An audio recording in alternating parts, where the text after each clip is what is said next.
my good people. Yes, I don't come again on the kilos now, up with this and the go. I don't carry waiting Peter Obi talk, come make una come see. By the grace of God, we claim our mandate back.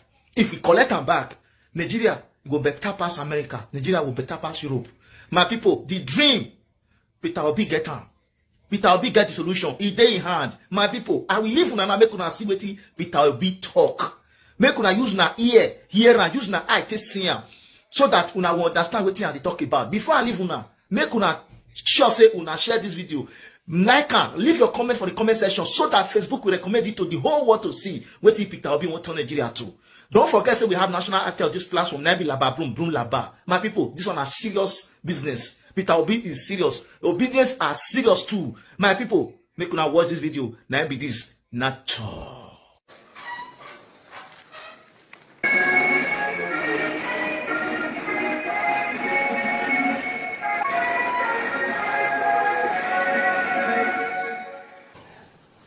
Yesterday, go and read the letter I wrote to World Bank, asking for $82 million to build Kainji Dam to provide 760 megawatts of electricity. And he wrote it clear.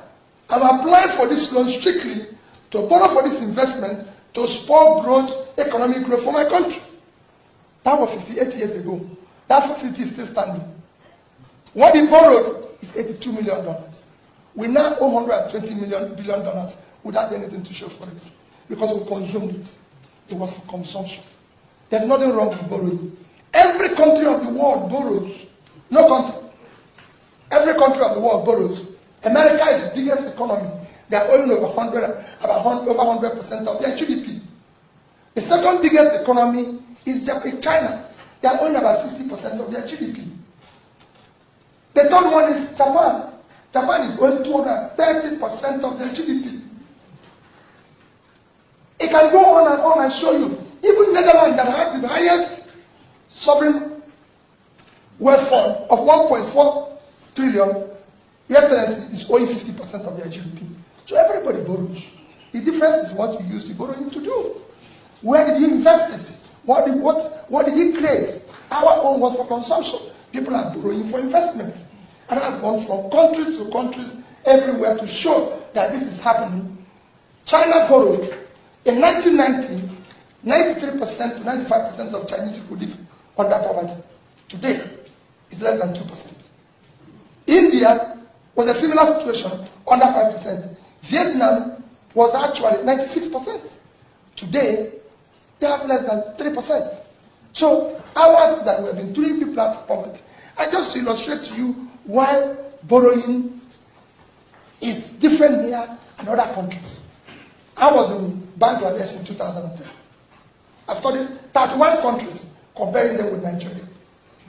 In Bangladesh in 2010, Your Excellency, they had a GDP of $115 billion with a per capita of $747 per capita. And their debt was $45 billion, 36% of their GDP in 2010. Nigeria, as of then, had a GDP of $375 billion, per capita of $2,250. So we are 3 times Vietnam in terms of per capita, which is a real measure of wealth. And our debt then was $30 billion, less than 10% of our GDP. Today, Vietnam GDP is $340 billion. They've grown by 3 times. Their per capita is $2,050. They've grown by 10 times. Their debt also increased to about $116 billion, which remains even less than 36%, because it's now about 32% of their GDP, which means they borrowed more, they invested it. If you go to Vietnam today, the exports, the overseas diaspora funds, everything have increased. Today, Vietnam exports garments at $6 billion. Twice what we earn from oil. Garments, they're just garments. That's what they export. Not something that's sophisticated. And we have small businesses, which we're not doing here. And in our own situation, our GDP today is about $400 billion. Our per capita, which is a real measure of wealth, is now 1,000, call it 2,000. So we've actually lost about 11% of what we were in 2010. And our debt has gone from $30 billion to $120 billion. So we borrowed like $100 billion, which nobody can explain what was invested. And when you ask, they say it's for capital project. If you borrow money and it didn't impact on your GDP, it didn't impact on your capital, you consumed it. That is the crisis we face as a nation. The consequence is that our debt service now is over 90% of our income. In 2001, first 5 months of 2001, Your Excellency, Nigeria as a country made 1,847 billion naira. We use 1,802 to service debts. 98%, only 45 remaining for a country of 200 million people. And we are borrowing more. We said last year, budget was 13.5 trillion. We are going to borrow only 5 trillion. We borrowed 7.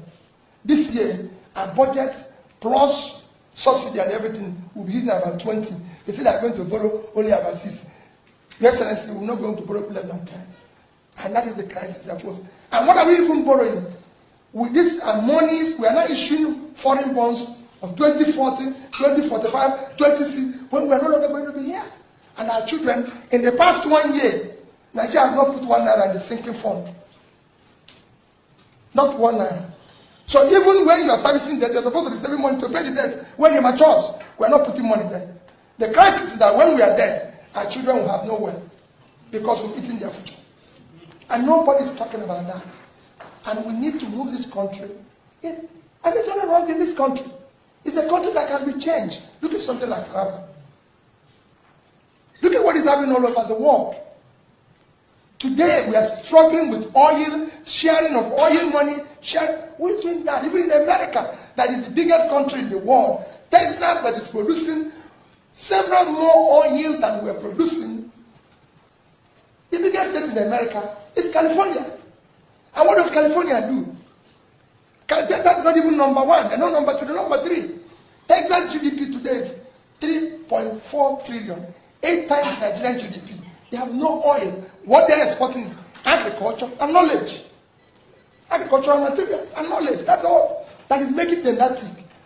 When we are here fighting over a diminishing assets that has since expired, oil didn't save yet. It is Venezuela. Venezuela has 10 times more oil than Nigerian deposits, and yet they collapse.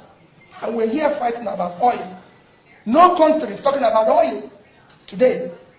Vietnam, countries and nations are everywhere. Look at the vast land I saw when we are alive here today. I told the people in Niger, you have 76.3 square kilometers of land in Niger State. Your Excellency, they can't feed themselves. They can't feed Nigeria. They don't export anything. The other one is that when you deal with the natural one, because people have means of livelihood, you deal with support to your security agencies, which is renewable every year. And with this, you generate more money. Every day, Your Excellency, we say in this country that we don't have revenue. We don't have revenue. Even when government said the revenue to GDP is too low, it has to be low. Because there are millions of people who are not doing anything. The more your people are doing something, the more your economy is productive, the more revenue you generate. You can generate revenue from people who are not doing anything. It's a simple thing. It's done everywhere in the world. And it's very easy, Your Excellency. It's not a case. If you go, and where do you generate the most revenue? In your youth, the young ones, in their productive age. You have to invest in them. And what do they need? They need access to capital and training. They have the idea. They can change the world. It's not a sophisticated thing. Nigerian youths are talented. All they need is support. And it has to be government-determined support. It's happening in China. If you go to Indonesia, they have a particular number of their loans that go to small businesses. What changes the country is small corporations. Nothing by. You just finish watching it now. Please share this video. Leave your comments for the comment section. Like it so that Facebook will recommend it to other people to see the goodness of Peter Obi. Waiting in one turn Nigeria to make everybody begin to see and they go now. Now waiting I carry on. Now be this. My people una do.